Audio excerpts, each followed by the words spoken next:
Assalamualaikum warahmatullahi wabarakatuh.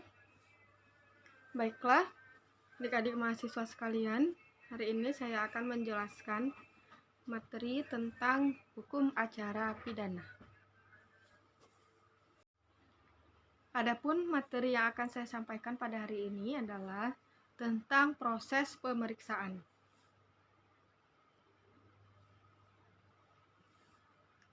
A. Pemeriksaan perkara.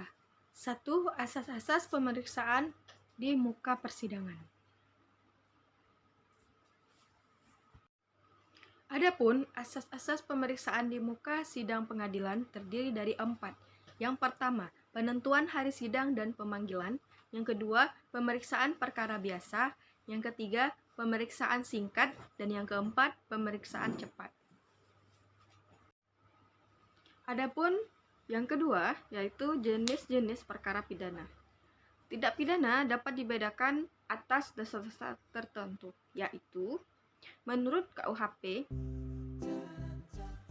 di dalam KUHP yang berlaku di Indonesia sebelum tahun 1918 dikenal kategorisasi 3 jenis peristiwa pidana, yaitu yang pertama, kejahatan atau crimes, yang kedua, perbuatan buruk atau delik, dan yang ketiga, pelanggaran atau contravention. Ada beberapa macam-macam tindak pidana. Salah satunya berdasarkan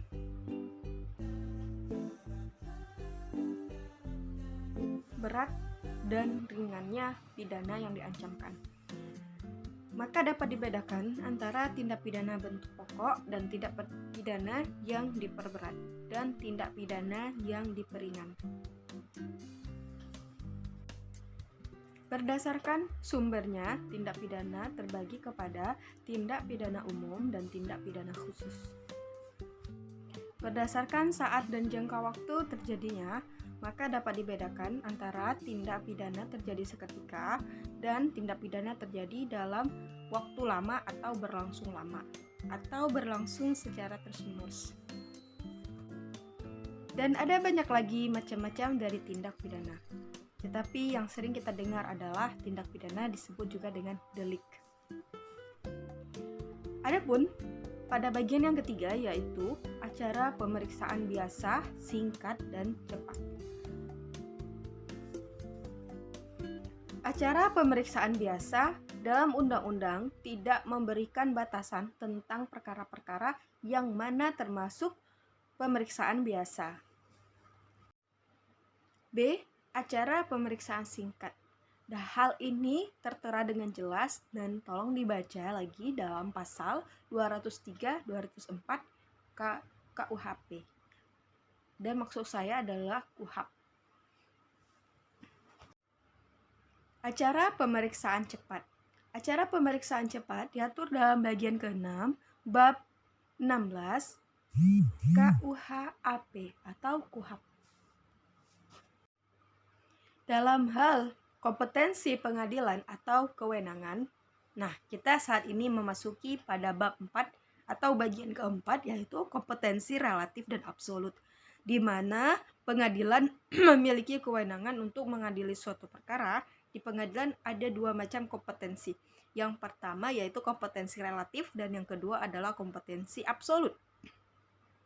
Kompetensi relatif yaitu penuntut umum berwenang melakukan penuntutan terhadap siapapun yang didakwa melakukan sesuatu tindak pidana dalam daerah hukumnya dengan melimpahkan perkara ke pengadilan yang berwenang mengadili.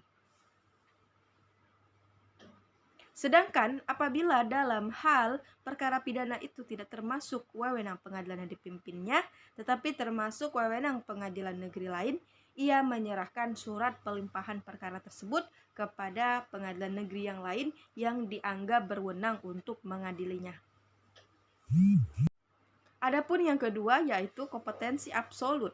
Kompetensi absolut yaitu wewenang mutlak.